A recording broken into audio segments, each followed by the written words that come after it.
A lot of people know you as a hairstylist, but not too many people know you as an entrepreneur, a business person. I wanted all the hours, so I worked all the time. Meet Adamo DiNardo, Ottawa hairstylist and owner of Hair by Adamo Co.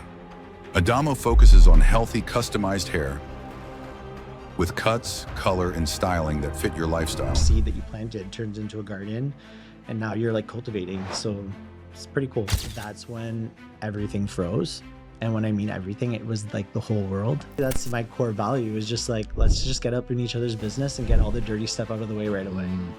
They didn't think about getting fired or losing their job or, fear for not speaking up. You can get a sense whether it's either something going on in like their personal life, Right. or is it something going on at the space. I think it's important to have that friendship, but you can't let it get in the way of your professionalism. I can't potentially pay everyone. We don't know how long this is going to last. What's a core value for you?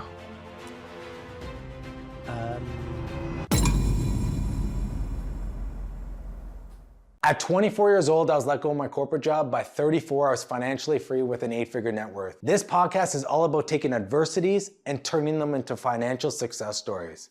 I'm gonna ask for one small favor, and that's for you to click subscribe.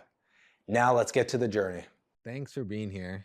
I think I've had to pre-book you about a month and a half advance for this because you're so busy. Who are you? Well, thank you for having me. My name's Adamo. In short form, I always like to say I do hair. I've always been a hairstylist first by trade. I am also a dad, a brother, a friend, kind of like everybody to everybody. Yeah. And a lot of people know you as a hairstylist, but not too many people know you as an entrepreneur, a business person, a dad. You have 3 little girls. Like, people don't know the other side of that. How did you get started? Like, how old were you when you started to become a hairdresser or hairstylist? And like, did you just fall into entrepreneurship? Yeah, so I got involved in the industry when I was 14, just kind of working in salons and kind of absorbing as much information as I could at that age. I then kind of made it my career. And then from there, I just kind of always wanted to find something more. So the next possible route was to kind of open my own business, which was a big learning curve. But yeah, here we are today. And it's funny because my wife's from the States and she came here and I think you cut her hair 10 years ago. Mhm. And she's like, I love Canada because there's no one like, Adamo Oh, wow. Thank you. here. It's crazy how many people, um, I walk down the streets, people hear my last name and like, are you related to the first question I get? Are you related to Adamo? Are you related to Adamo? Not all the carpenters out there, Yeah. all the construction people. It's always, do you know Adamo? And you've just built this community because you truly obviously care about every client that walks into your salon. And doing it over 25 years now. I mean, you started at how old? So I was 14. Yeah. So you were 14, you worked for someone for a few years. Mhm. What were your hours like when you were working for someone? I wanted all the hours, so I worked all the time. I worked like from 9 in the morning, sometimes to 10 at night. Or if I was working for them from 9 a.m. to 6 p.m., I'd go home and work some more. I have a lot of family, a lot of friends. So I was always immersing myself in my craft. Yeah. Did you always want to be a hairstylist? And like, it's such a female dominant industry, or is it? Mhm. How did, did that ever bug you at all?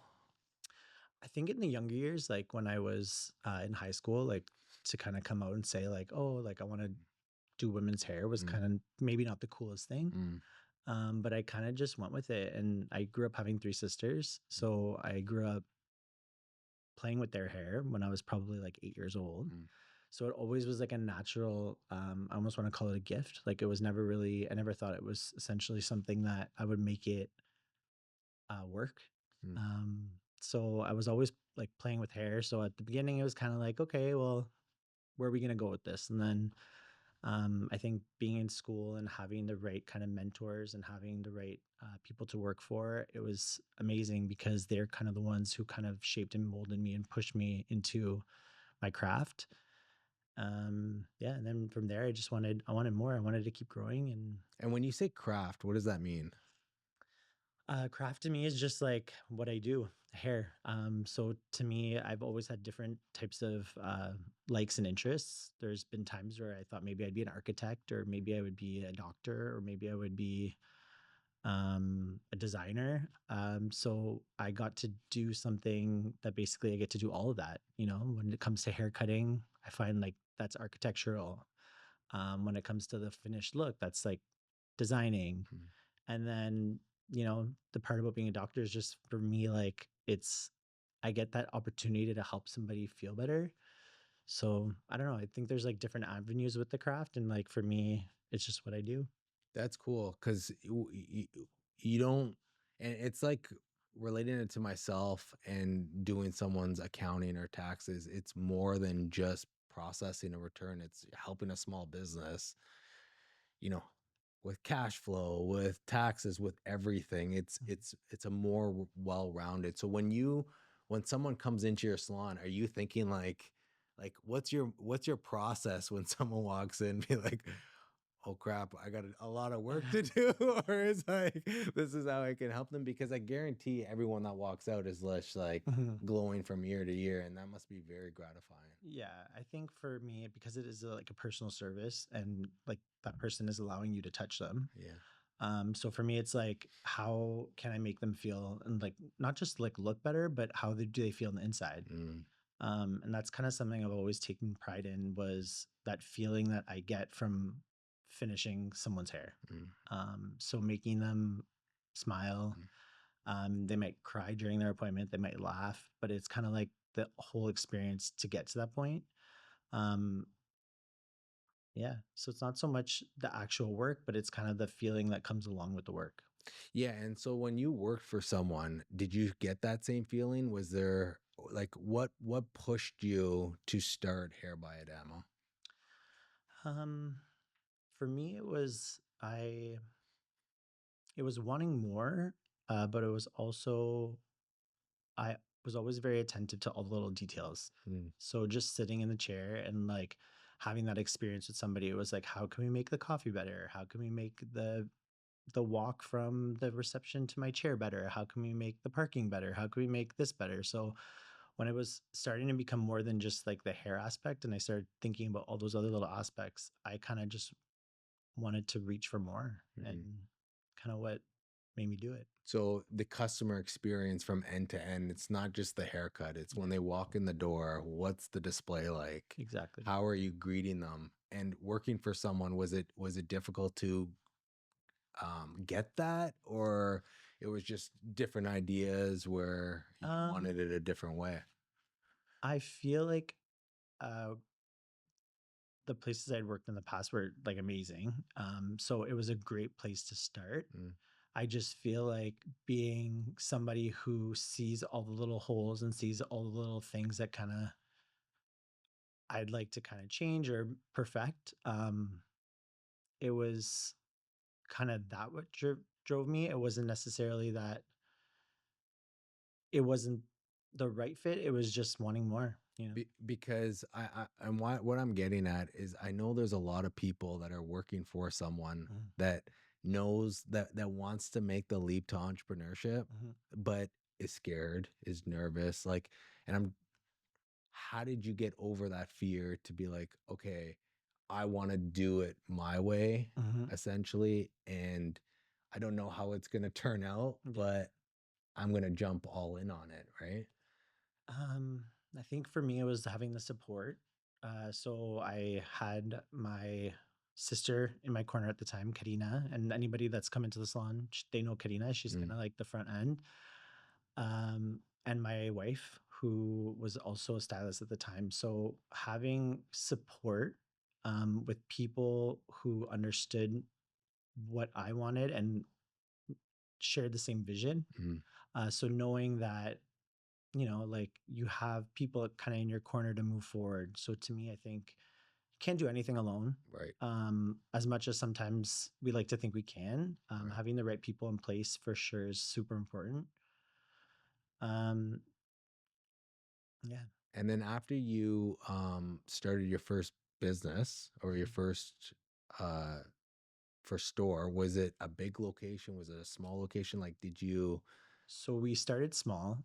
The perfectionist in me was kind of like, maybe we should, if we're gonna do it, let's do it right. Let's go all in. And then that's where I kind of got a little like fearful at the beginning. I was kind of like, okay, whoa, no, no, I can't do that. Like, this is a huge undertaking. I'm a hairstylist. Let me be a hairstylist. So then we found a space, and it just all came about with like me planting the seed. It was like one night I was working super late and I talked to my dad on the phone on the way to work, and I'm like, you know what? If there's an opportunity that comes up, I think I'd really like to kind of maybe start my own little space, but I want something small. Like I expressed, like I want something small. Right. um, and within like the next 8 hours, he sends me a text. He's like, "Do you remember that thing, that small thing that you said you wanted to start? There's actually an opportunity that somebody approached me about today. Like, there's a space available on Preston." Um, and it was at that moment where I was like, "Okay." So we went to go see it, and when we saw it, it was kind of like, I think it was a little bit underwhelming at first because it was like about 700 square feet. Okay. We could probably fit like 3 to 5 chairs, 2 sinks, maybe a little front area. And then everyone just kind of was like looking at me like, I feel like they were trying to read my reaction. Like, are you doing this right now? And I was kind of like, guys, are we doing this right now? And yeah, so I think by starting small, it just felt so right. And I've always been somebody who like have to go on a feeling, Mm. and it just felt so good. So yeah, we started off in a small boutique like space, and we slowly evolved into something bigger. It took 10 years to get to where I am today. I just like talking about it and like thinking back at it, I'm like, oh wow, like all the feelings are kind of like rushing back to me. Mm. But it was pretty cool. But you just kind of start moving forward once you kind of plant that one seed, and then before you know it, your seed that you planted turns into a garden, and now you're like cultivating. So it's pretty cool. And that feeling, what was that feeling you knew right away when you were in that studio? It was just like this. I don't know why. It was like we kind of called a family meeting. So I invited like my family, I invited my wife's family, and we just kind of like all met in front of the space, and we walked in, and the feeling was kind of like, this is it. This feels right. And I had all my people there, and it was just kind of like, let's just do it. you know. And then how long till that happened? So everything kind of happened. So once we saw the space, then things started getting real. It was like, okay, wait, I don't even have a business. I didn't even have a business number at the time. I didn't have an accountant. I Mm. didn't have a lawyer. I didn't even know what opening a business actually entailed. All I knew was like, okay, we have a location. So when um, that all happened, I kind of had to get all my ducks in a row. So within that it's funny how like when you really want to do something, how fast like you can do it. Yeah. So before I knew it, I wasn't sleeping. I was doing all my like paperwork at nighttime. I was just kind of like grinding. And then I think it took 2 weeks to a month to like finalize the decision and to sign the papers on the space. And from there, it took us like, we didn't get like hold of the space for like another 6 months. So it gave me some time to kind of do a little bit more like research on what actually opening a business was. My father-in-law helped me build like a business plan. Mm. And he kind of helped me research like avenues. Basically, Invest Ottawa was a Mm. really cool avenue to kind of get some really cool information. Um, yeah, so just from there. So you talk about tribe, Mhm. and support during that time. Like, you're now talking to lawyers, you're talking to accountants, like throughout that whole process, like once you said yes to the feeling, Mhm. did all the kind of, I don't want to say anxieties go away, but like different ones come, but like it's different, right? Like when you say yes to something, like I said yes to starting this business, Taxify, Mhm. and it just like everything's just happening so natural. It's like, oh, that was what's supposed to happen. Yeah. And you go through these obstacles, but you're okay with the obstacles because you know you're meant to be in that place. Mhm. When you said yes to that feeling, you knew you were meant to be in that place. So working the evenings and weekends to talk to a lawyer, to talk to account, to get all your ducks in a row. Mhm. Did you find that stressful, or was it just, hey, this is part of the game to get me where I want to be? I I feel like it was just part of the game. Yeah. It was kind of like I said yes, let's start doing the homework. Someone once said to me like the opposite of anxiety is doing. Yeah. So I just started doing, and I was just looking for answers to questions that I didn't have the answers to, right? So I was like, let's just do, Mm. make do. And you know what? At some point, if it doesn't feel right anymore, it doesn't feel right, but I have to give this feeling a shot. And I'm so happy I did. And 6 months into now opening up that location, did you have a grand opening? Did you start telling clients? Like, how did you get your clients in there? So it was mostly word of mouth. Mm. We were planning on doing a grand opening. We opened up at the same, because we're on Preston Street. Every year there's like Italian week. Yeah. So we kind of use that as getting some exposure. We opened the same weekend as Italian week. We just kind of opened our doors and welcomed everyone in and kind of exposed everyone to the space. But I had already built um, a really loyal, amazing clientele Mm. before leaving the place I was working. So that was kind of the biggest transition. It was just kind of taking care of all our people. Mm. So everyone just kind of heard word of mouth and just organically kind of grew. And then, so you're in this location. Are you filled up on day one, or are you doing marketing, advertising other than the Italian week kind of exposure thing? Yeah. Or were you just busy day one? Yeah, so we wanted to start off slow, Right. only because I was That's what I'm already trying to very get at. busy as a Yeah. stylist. So what I was looking for when we moved into the space was just a bit more balance. Mm. So I was actually excited to have a little bit of downtime. I was like, oh, we'll book in a lunch, and me, Allison, and Karina we're gonna take a lunch together. That lasted like maybe 3 days. And then they started going to lunch together, and I was kind of doing my clients, and then they would wave from across the street. So that part, Hilarious. yeah, that part probably was, I mean, we could have probably done more, but I think at the time it was just what was right for us. So we started slow. We didn't get crazy over our head with like marketing and all that kind of stuff. And yeah. And then at that location, how long did you stay at that location for? So we were on Preston Street. So at that specific, so we were at 191, which was the 700 square feet. After 2.5 years, Mm. we had, I forget how many people we had working for us at the time, but I think we had already grew to 12 people. In 700 square feet? Yeah. Oh, wow. So we had stylists that were working part-time, or we'd be working together and just on top of each other. Mm. And it built such a solid foundation for like a community, Mm. just because it kind of goes back to like those days where, you'd have a family of like 9 sharing one bathroom, right? Right. So it was kind of like, to me, that's my core value, is just like, let's just get up in each other's business and get all the dirty stuff out of the way right away. Mm. So we had a really tight team, and then we expanded. There was an opportunity to expand right next door. So we had opened up essentially a hallway to Mm. get through to the next door space. And then we just kind of started riding that program for another 2 years. How many square feet was the second location? Same size. Okay, so double the size. Yeah. Okay. So we doubled the size, and then we were able to kind of incorporate a bit more of like a vibe, a little bit of a hangout area, like a coffee bar. And but then the coffee bar ended up just being a place for people to sit in between their services, because it started getting really busy again. And yeah, then we essentially made our big move. So before we talk about the big move, you're talking about community core values. Yeah. What's a core value for you? A core value, well, like, would you consider family like core value? Yeah. Like, to me, it's sometimes family isn't always our blood. It's the people we kind of like surround ourselves by. So my work family was my first family. Like, before I discovered that I wanted to have my own family. Um, I came from a very tight knit family, like having 3 sisters and being a family of 6.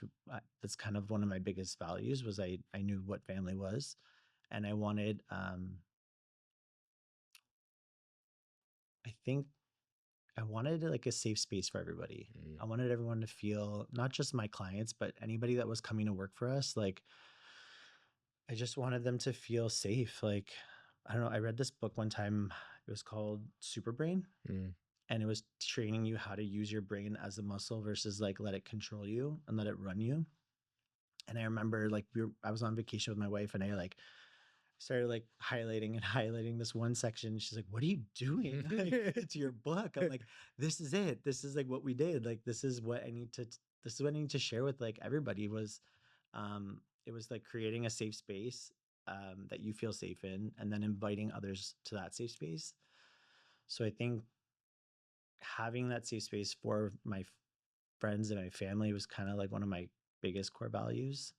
When I say safe space, I just mean somewhere where you feel comfortable to be your true authentic self.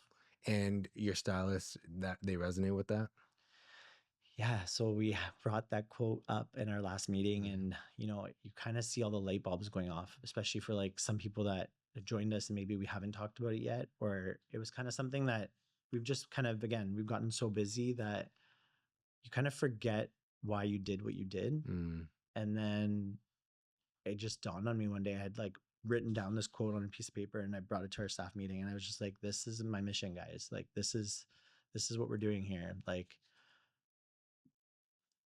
now we're just doing it at a different level. Now I'm doing it with like 17 people, you know?" So, yeah. And I mean, it's like, I think they call it like psychological safety net within an organization, where people are okay to ask you the tough questions to then build the culture you want.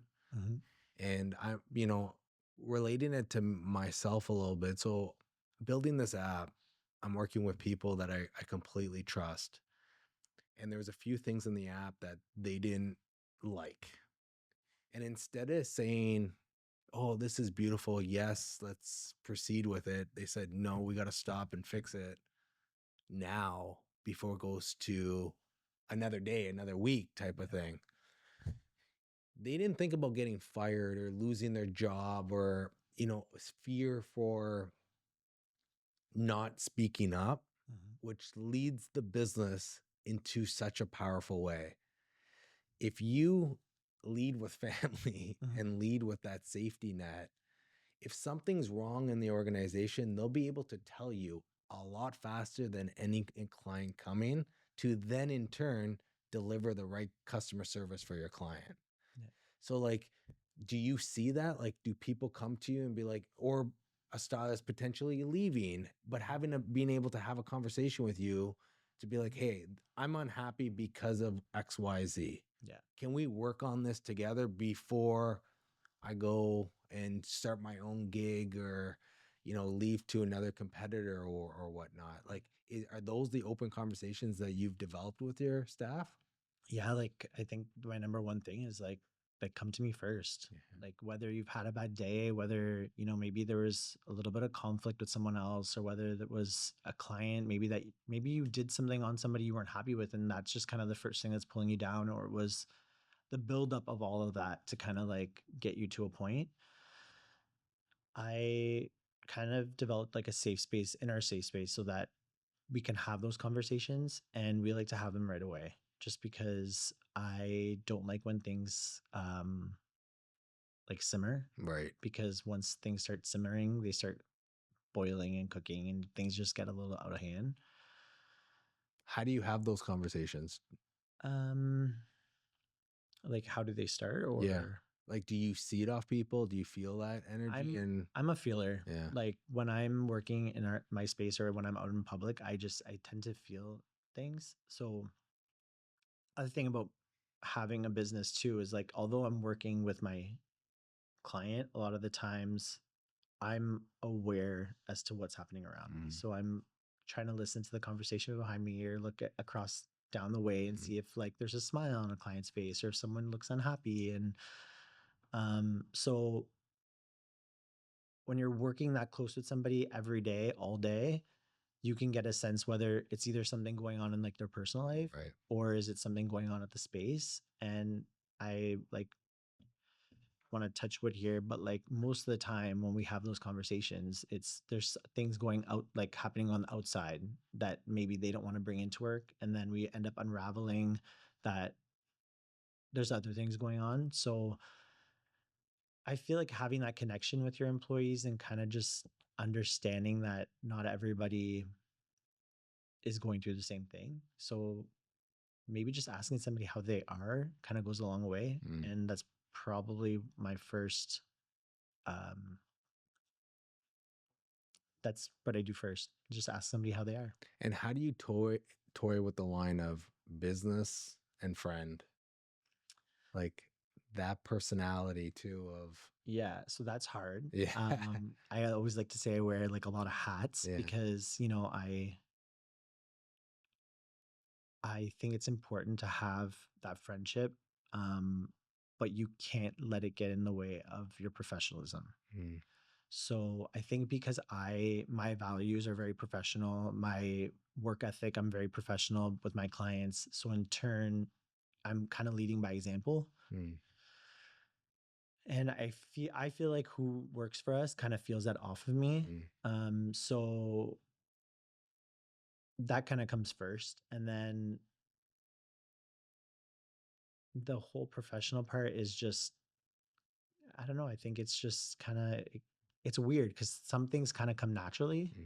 and I just can't explain it. You know, Mm. I just deal with it when it comes up. And have you ever had to have a hard conversation with your sister? I wish she was here right now. So we always have hard conversations. Okay. You know, I truly feel, especially like we've worked so long together, um, if we weren't having those conversations, neither of us would be growing. Right. And as hard as it is sometimes to have a conversation, like when you see that other person, maybe like whether it was my sister or somebody that I work with, when you see the tears and you see that they are trying their best and you're kind of like giving them whatever news you have to kind of like give to them, it's equally as hard as on you. And it's hard learning how to deliver those messages and doing it appropriately and making sure that you're doing it in the most like authentic way so that they know it's not something that's personal. It's more something that like whether it's for the business or whether it's for just to better them. Mm. Because at the end of the day, we don't know where we're going to be in like 10 years. And I just want to make sure that like everyone that kind of walks in our doors, clients and employees, I've always said I just want them to be the best version of themselves, no matter what happens. And where did you get that growth mindset? Again, I feel like it's a little bit natural. Mm. I think one of the things when I say like it comes natural is I think sometimes like you know when you're like a little boy and you're Mm. just like looking for a leader Mm. and you're looking someone to pull up their pants and just make a decision and be there for you. Mm. I felt like I was always looking for that, and it took me probably till I was like 30, 31 to realize like it was time to pull up my pants because that little boy is looking for you. You know, like Mm. it's kind of like you are that person. Mm. You know. And what made you realize that? A lot of things. It was having the business for, I think at the time we had the business for 5, 6 years. It was, I become a dad. Mm. This was my first daughter. Getting emotional here now. You know, those little things kind of make you realize that, you know, like that little boy was just looking for himself, you know? And how has that changed now in your business and in your life? What do you Like, mean? you, are you more decisive? Are you more Yes. I feel like it's easier for me to kind of before I was always worrying like, okay, if I do this, how will it affect this group of people? How is it going to affect this person? How is it going to affect me? How's it going to affect my sister, my wife, my family, whatever, my clients? But then I realized if I just continuing being on this path of being my authentic self, I will not let anyone down because the only person I have to make sure I don't let down is myself. right? So, And then now you look internal versus external yeah. for a lot of things. Yeah. And there wasn't like a specific scenario. You said 31. Was it when you had your first daughter? Yeah. So, yeah, I was probably around that time. Yeah. I think it just made me realize that like, um, people kind of like were depending on me, but like I was also depending on myself a lot more than I was like allowing myself to believe that. Mm. So, So now you're growing out of Preston. yep. The phones are ringing off the hook. I'm just Mhm. trying to picture. Yeah. So I'll be honest with you, we were having a great time. Like we were slammed. We were like a lot of us were working from like 9 a.m. to 10 p.m. We were going out for dinner after on Preston. We were enjoying all the restaurants. We were like, if you came into the space, it was always like busting out of the seams. And we were like, again, kind of like standing around looking at it, being like, this is so much fun, you know? And then what changed everything was COVID. Mm. So COVID hit in 2020 Yeah. March. And that's when everything froze. And when I mean everything, it was like the whole world. Mm. And it was the first time I had been living in such a fast paced lifestyle, just working and doing and traveling and learning and growing. And then COVID hit and it was like somewhat like I hit a wall. Mm. And it was the first time I actually had to like assess things. And I think that's the moment I realized that I wanted more, but I didn't realize I needed more. When I say that, it was because I then realized like I had people that were relying on me. You know, like I took for granted that like I was signing these people's paychecks. Right. I was helping people put food on the table. Right. Um, and I had to kind of like step up, pull up my big boy pants, you know? Mm. And it was like, okay, like we need to sit down and I had to have a meeting. I had meetings as a group with my staff, like virtually. I had one-on-one meetings. I wanted to like ask everybody kind of like what they were looking for next because like I wanted to make sure that we came out of freezing stronger than we were before. And I didn't want to just go back to the same formula because I'm like, what's next? And that's when we had to figure out what to do. Did you carry that on your shoulders during COVID? Did you put all that on your shoulders? A lot of it? Yeah, From, all of it. yeah. Yeah. I guarantee I could. Yeah. And you're putting on the world on your shoulders for the staff that you were with, like trying to, Yeah. because it's crazy.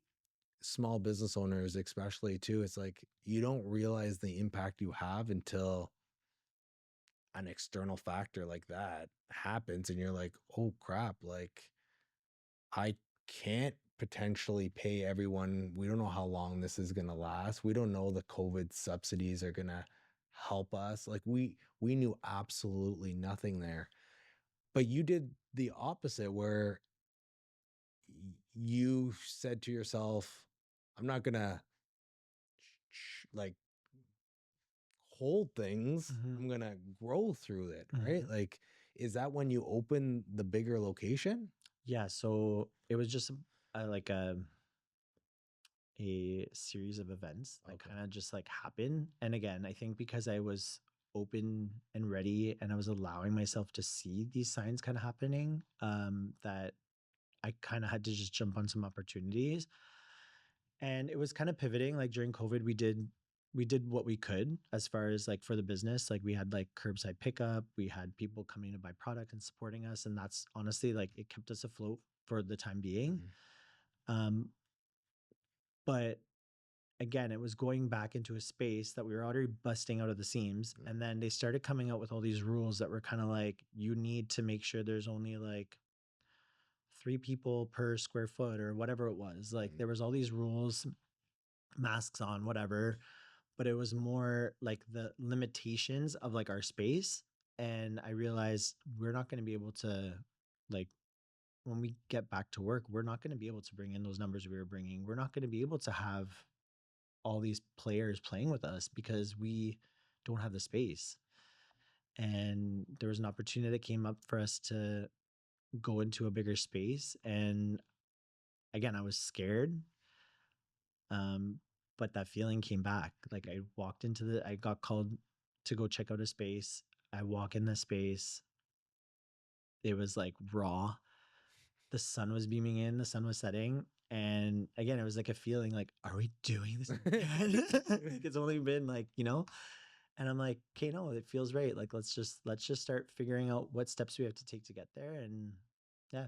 So how many square feet is this place compared to the last one? I'm so bad with numbers with stuff like this, but I think it was, I want to say it's around 3,000. Okay. So to make double. Yeah. Right. Double the size of it. Yeah. And you took on this lease in the middle of the pandemic.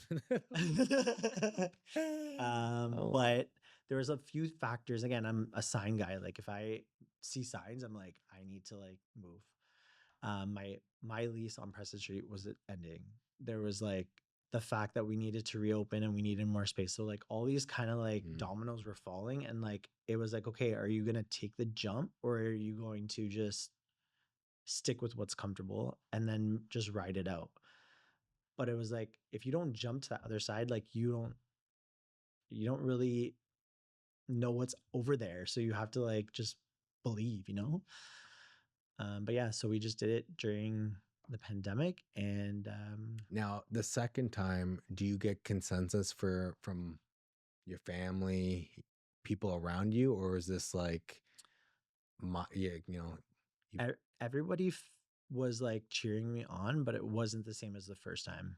The first time it was like, you're chasing your dream, but like now you've expanded and you've kind of like done what you're doing. But it was like trying to make sense of it on a, like when like COVID was happening and numbers were crashing, and now you're trying to make this dream of like making numbers go up in the middle of like a time where things were so uncertain.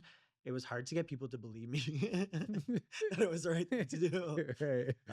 But I just had to believe, like, again, it's like pulling in my big boy pants. It's like, I have to believe in myself first. If I believe in myself, I know that everyone else will believe in me. And then, yeah. How do you remove that noise? The noise. Like at that point, external noise, financial noise, maybe not. People must have said, are you sure you want to do it? More cautious. Yeah. It's a bigger lease, more expenses. I think, I don't know. Like they were very supportive. So it's hard. It's like, once I kind of just like removed myself and just like had to like see the vision, I feel like everyone else just followed suit. So it was just kind of removing myself from all of that for a second and just saying, but again, I never had an opportunity. Like, I don't want to say that COVID was not a great opportunity, but it allowed me to take a break. It allowed me to meet with my staff. It allowed me to go for a walk. It allowed me to ground myself. It allowed me to see what other opportunities were out there, because if I was grinding in that space, I would have never known that there was room to grow. Yeah. I had to kind of like step back for that to happen. It's funny you say that, because my previous venture, I was working 10, 12 hours a day and I never got a time to think. This venture, I'm thinking a lot more and I'm moving a lot faster, just taking a step back and being like, okay, let's think about this process before we do it. Like having time to, you talked about being grounded and just having your ability to think. It's crazy, especially when you're creative. It's crazy what you can think of the next opportunity before it even comes. So when it comes, you're ready for it. Yeah. Does that resonate with you? Yeah. Yeah. It's kind of just like removing that noise and just feel, you almost just have to like feel it. Yeah. Are you a religious person? Yeah, like I would say, like when you say religious, you or mean, spiritual? yeah, I would say I'm like spiritual and religious. Like I do believe, yeah, Because why I'm saying that, yeah. and it's not to, No, I'm just, it yeah, just, the universe does something, right? Like you're following the signs of a lot yes, of things. How do you know those signs are the right signs and taking you to the right direction without believing in something bigger than you? yeah. And I think it's just having faith. Yeah. And yeah, so yeah, definitely. I believe in the bigger. I feel like the universe has a plan for us, but I also feel like we're here to learn. Like I feel like I've been put on this planet to like soak as much knowledge as I can. Um, and for me, I always want to be learning, and that's what I love about owning a business too. Um, and honestly, even having kids, because it's like every day that I wake up, I'm learning something new. Mm. It's like um, it's a school, Yeah. you know? Yeah. You talked about School of Hard Knocks. Yeah. Yeah. So now you're in a bigger spot, more staff in the midst of COVID. Hmm. What's going on now? Is it just you, your wife, your sister? The Uh, restrictions kind of go away a little bit. so the restrictions had went away, but I think we had already went through like two of the shutdowns. And the other thing was like hair salons weren't considered um, Essential. essential. Yeah. So anytime there was a shutdown, we were shutting down. Right. You guys Um, got hit hard. yeah. So after the second shutdown, I was like, okay, we're good. We're good. But I was also the person during the whole time we were shut down. I was like, it's just 2 weeks. And then it was like eight weeks. Yeah. Yeah. So I felt like once we kind of got out of that second lockdown, and that's when my first daughter was born. So again, I took that opportunity. I will never have an opportunity Yeah. as a business owner to take that much time. I Right. don't even want to say I was taking time off, but I was just taking time away from the chair. Yeah. And it was like the universe had a bigger plan for me. Right. The universe was like, okay, this is your time to be at home with your family. Just Except. yeah. And I was talking to my staff at the time. Every day we checked in with each other because it was more about the mental health at this point. Yeah. And yeah. So during COVID, it's running, shut down, open, shut down, Yeah. open. You're And I think managing. we had a third shutdown too. I think it was right after the holidays. And what are all your staff doing at this point? Because only a certain amount of people probably are allowed in. Yeah, so we had a lot of people just because I was going through a lot with the like having a kid and stuff too. We had a lot of the staff help out and volunteer and basically do curbside pickups for us or drop offs. Whether it was their client calling in to like order products, they were coming in and helping us deliver, which was like a godsend. Um, and it was just kind of keep those lines of communication out with their clients, like have those conversations. Maybe they're missing you. So if they're reaching out to you, have a conversation with them, talk to them, call them, um, and then let them know that like we're still here for them. Because at the end of the day, I think that's what was the biggest part for me that I had learned over COVID was I'd taken my job for granted because I'm so used to talking to people all day. That's what we miss the most as hairdressers, like having that connection, having that one-on-one time. You must know everything that's going on in Ottawa. Yeah.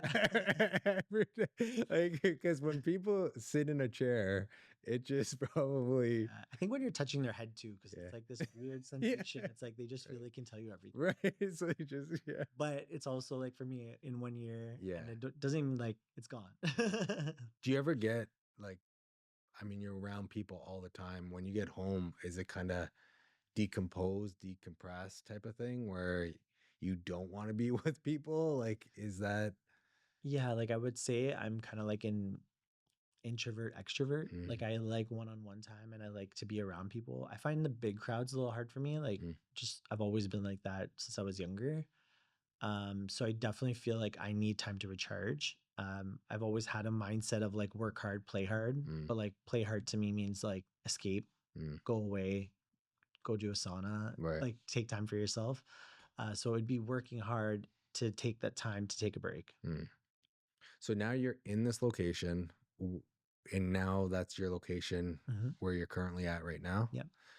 What have you learned in the last 5 years in business that it's just like, or what's next for you now? Like your staff, Mhm. a lot of them have they been with you from the beginning or for a long period of time? You building a culture, like how do you look at business now after COVID?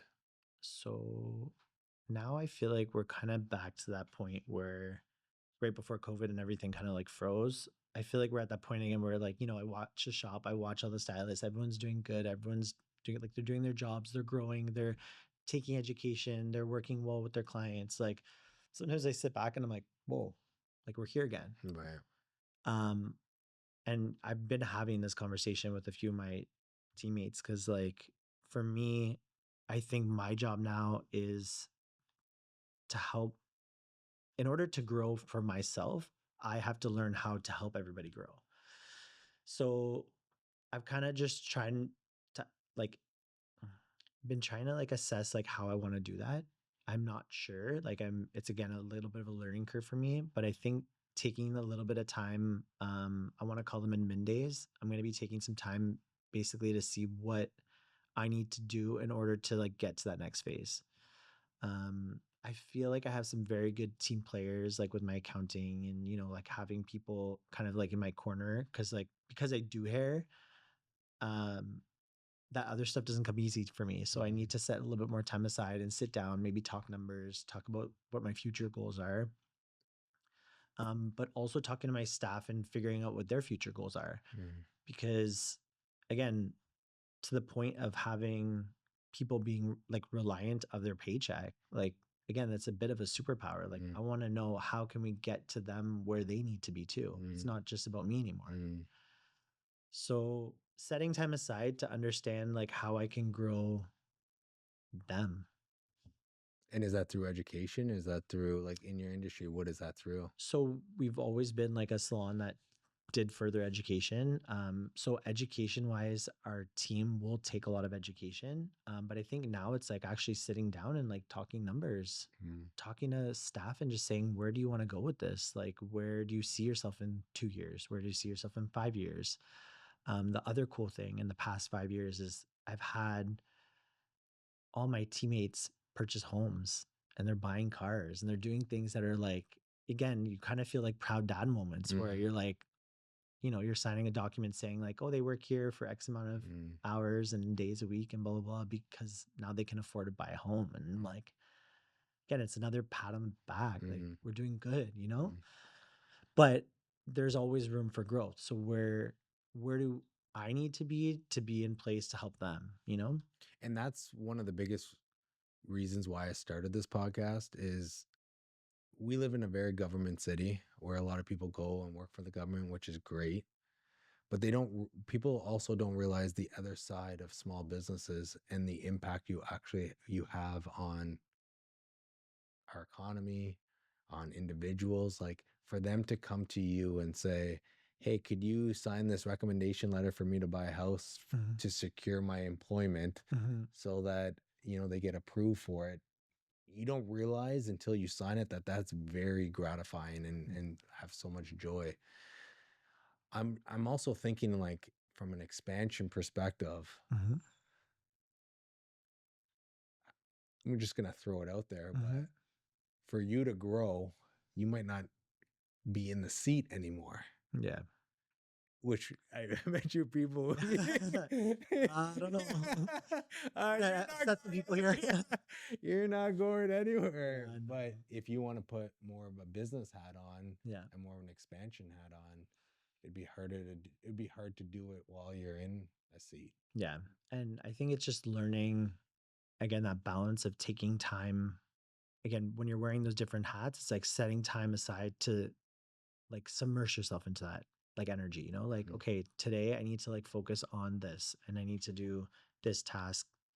And it could even just be playing a little bit more because I find like when I get my best ideas when I'm like driving in the car and blasting the music, Right. or I'm on vacation and I finally have 3 seconds to like put my feet up and I'm like, I have an idea. Mm. So it's like I kind of need to like recharge those batteries, but it's learning a little bit of is learning to say no and create a bit more balance in my lifestyle. but it's also, like you want to be there for your team and like do right by them. It's like being a dad. Like you want to make time to be at home for your kids, like there's like all these little parts now where I'm trying to figure out, let's divide my time up. And you also have a third thing. You want to be there for your clients too. Totally. Yeah. Like, I've always put that first. Right. So like for me, it's like, it's hard. Right. Because you have to balance it. Now, what's your day in the life now? Are you working 10, 12 hours a day, or have you cut down the time? So I've cut down ever since we had like my third. I've been trying to cut down a little bit. I'm still I work 5 days a week behind the chair. So 5 days a week behind the chair, essentially like 9 to 6. I don't normally finish till 7. I try to set a little bit of a like time for payroll, time to meet with my accountant, just like a little blocks here and there. But yeah, mostly I'm behind the chair right now, and then I fit all that other stuff in between. So I'd like to carve out more time to make that a priority. Right. So yeah, to your point, it's going to be a bit of a learning curve, but Do you like business? I yeah, like I feel like I've learned to love it. It's one of those things where, again, because I am learning all the time, it's when something's teaching you a lesson, there's times where I'm like, why did I do this? Right. But Could you give me an example of that? um I think it's when it's not like, so hair for me is easy. Like put me behind the chair. I could probably cut hair from 9 in the morning to like literally 9 in the morning the next day. Like I could work overnight. Like someone could bring me a protein shake and I could just pound, like not even just haircuts, just chatting with people and doing color services. But then when you're faced with um, like payroll questions or accounting questions, or then you're faced with, like maybe like a client wasn't happy and like you have to kind of deal with like that stuff on the back end, or maybe like your employee needs a little bit of attention, or like you need to sit down and have conversations. Like there's a lot. It's hard to figure out, like when you love doing that one thing so much, like how do we fit this in without just fitting it in? Like let's make it part of your day so it like feels natural and that you enjoy doing it. Or can you get a partner that is easy for them to do all the other stuff? Like, have you ever thought of that? Yeah, like so Karina, who basically runs the shop, she normally does deal with a lot of these things, but I think it's gotten to a level now, even for her, that It's like, well, yeah. And then Allison, who's like she's at home basically running the home front right now. It's like it's hard to like navigate. I think it's just time about. I kind of want more. So if I want more, I need to do more. Right. I need to figure out where that's going to take me. And it's cool that you have your tribe too, that like, hey, this is your sister does this and your wife helps on that. Like you have the balances on someone's taking a lead on different things. Yeah. Right. So you can do your thing. Right. Yeah. Like even I find like I have like a few senior people that have been with me since day one. And I find like even them, like they kind of like are stepping up even more now, because I think, I don't know, it's like home for them, right? Like it's their second home too. So, well, it's funny because I had Adam from the Fitness Lab on the podcast, and he's doing a huge expansion. There's a lot in this story that he's done too. Yeah. That expanding and growing is great, but doing it really strategically is even better. A lot of people just grow to grow, but you're really thinking every step of the way, which I think is amazing. Thank you. Anything else on your mind? So like in my mind, if I could wave a magic wand and I could foresee the next 10 years, where do you want to be in 10 years? Honestly, that's such a good question.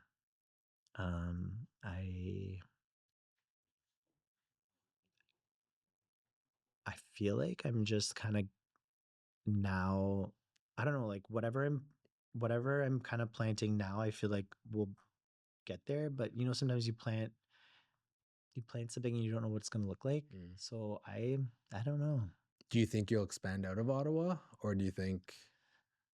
Um, I think with our type of industry, quality is really important to me, Yeah. and me being there, Mm. especially when you put your name on the side, Yeah. it's really important to have that. Touch and feel, and Yeah, yeah. just because sometimes, and people are always relying on you. It's kind of like I am making the final answer. So Right. at the end of the day, like it's hard to like visualize that. But I would never say no to anything. Mm. So I would go on a feeling. Even you having me here today, I'm like, this freaked me out because it's something out of my comfort zone. Like Mm. I've always been behind the chair. I've always been comfortable there. So for me to like actually step out and speak about to who I am, like this was big, And And how are you feeling now about it? I feel better. You're I doing feel good. amazing. Thank you. But I also just feel like um, you don't know where things are going to take you. You can't say no. Um, you can take a minute to like answer for sure.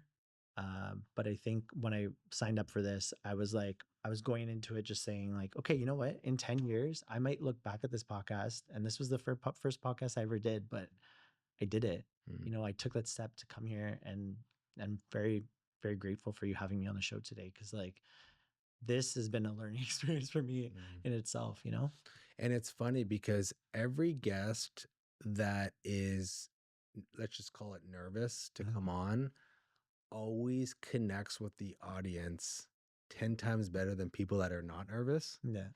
because it shows their authentic self through conversation.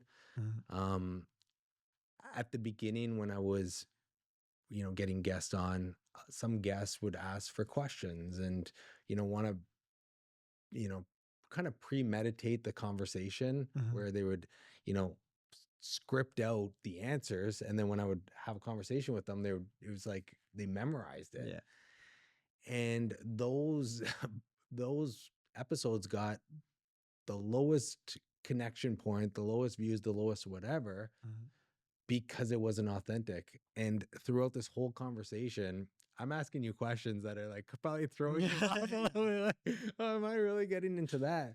But I can just feel your energy of like, you're just come off as, I want to do well. I want to, portray my brand and my image, and this is who this is who I am, right? And I appreciate that so much because, I mean, even for myself, I went through the MBA program. I went through all these speaking things. Even when I started, I was shitless. I was very scared to talk in front of a camera. Like, you think you overthink what you're going to say and all the other things. But I really do appreciate you. I mean, taking the time out of your day. I mean, I should get your autograph after this because of how many people you touch in your community. And I really, one of the biggest things, my wife actually was like, you got to get Adamo on, you got to get Adamo on. And one of the biggest thing is everyone knows you about being a hairstylist, but not too many people know, in order to be at X amount of employees, 3,000 square feet, I know in business, that's 50% of your job. There's still a whole other side in order to make sure that there's money in the bank to pay people and making the right decisions every single day in order to sustain that business, right?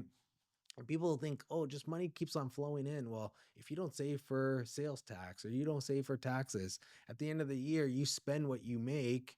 You could be, insufficient funds come January 1st for rent, right? So planning properly and doing all the back end, you're obviously doing it in a very subtle way in order for you to keep on growing and doing what you love to do. So I know there's two sides of Adamo, and I really wanted to bring out that side because I think it'll connect with so many people.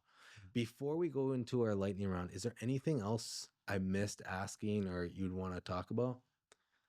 Uh, I don't think so. I feel like we touched on a lot today. So, some fun questions. Okay. Hit me. What is your go-to coffee order on a fully booked day? So I will down espressos. So that's my number one. How many do you do a day? Like, it probably shouldn't say, but like, no, I probably have like 4 to 5 Okay. on a good day. Yeah. What song instantly boosts your energy at the salon? Anything and everything. Definitely. I don't even know. I don't even think I have one. No, it's hard. Okay. What is your most used emoji with clients or friends? Probably this one. What is one small luxury you never skip? I love personal services myself. So if I can escape to the Nordique, get a massage, or hit up some hot and cold baths, I'm there. Are you at Altia? No, I'm not. You gotta get there. Yeah. Probably wouldn't leave. Are you a morning person or a night owl? I would probably say morning person. What is your ideal day off from start to finish?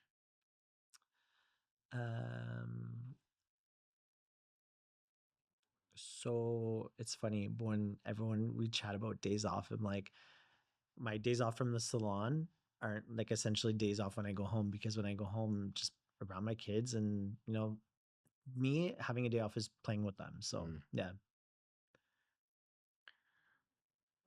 What is your current obsession? Show, podcast, book, or sport? Say that again. What's your current obsession? Yeah. Watch a Netflix show, podcast, book, or doing a sport? This is where I probably have to find a little bit more. It sound boring with this one, but I have to say work. Yeah. What was the first moment you felt I'm actually good at this?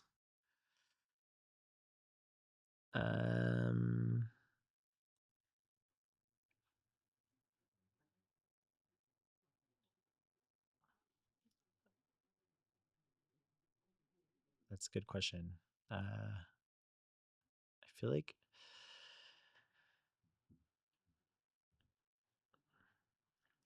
maybe I like to try to find something I'm good at every day. Like, I think waking up every morning and just kind of, feeling like you nailed something, you just feel productive. What was the first, like, were you at like 18 years old, 21? Like, at what moment were you like, oh, damn, like, Good at hair? I'm good at doing hair?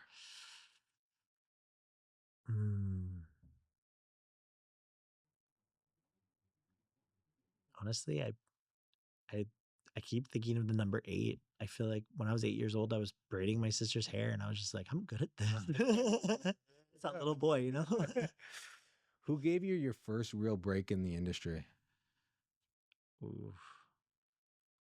There's been a lot of people for sure that I've worked with. But I'm going to shout out probably my co-op teacher. Okay. She pushed me the most. What is a lesson you learned early that you still use every day? A lesson I learned early that I still use every day.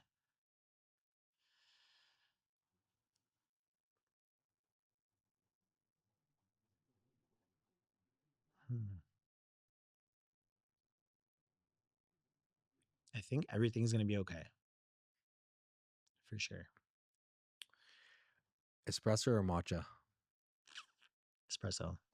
Blowout or air dry? Blowout. Warm blonde or icy blonde? Tough. I'm into warm blondes right now. Lived in color or high contrast? Lived in. Classic bob or long layers? I'm all about the long hair.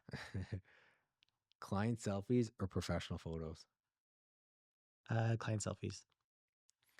So, Adamo, we do a last question here. Mm-hmm. If you left a sticky note on your first laptop Mm-hmm. before you got started, Yep. what would it say?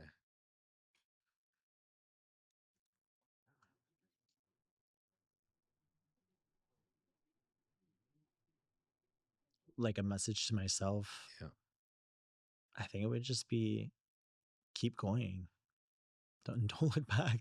Just go and smile. And where can people find you? So we're located at 60 Camelot in Nepean. Um, Instagram? Instagram at Hair by Adamo and Co. And yeah. And thank you so much for coming. I really, really appreciate it.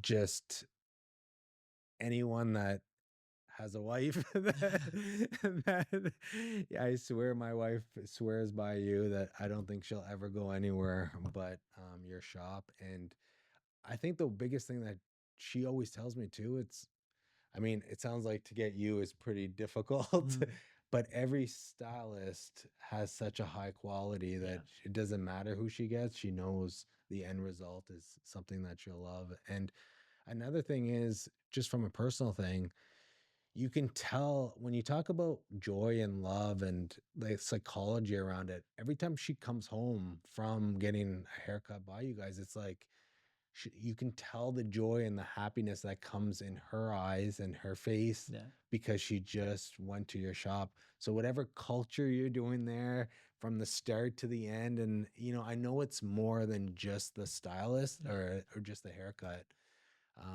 Just laughing because when she was in last, because she did a big chop. Yeah. I was at the other end of the salon. I'm like, Mary Beth, you're chopping. And she was like, yeah. And she loves it. Yeah, So it looks so good. It's just whatever you're doing from end to end, keep doing it. Keep living your dream out, because I think if one person can take this conversation and say yes to entrepreneurship and go after it and be so scared to go through all the different processes the way you've been scared to do it, but you followed that feeling, and look at you now. And you're a big vocal point in Ottawa, and I really appreciate you being on. So thank you. Thank you so much for having me. Share this with a friend so that they could be a part of this journey too. Keep watching for more.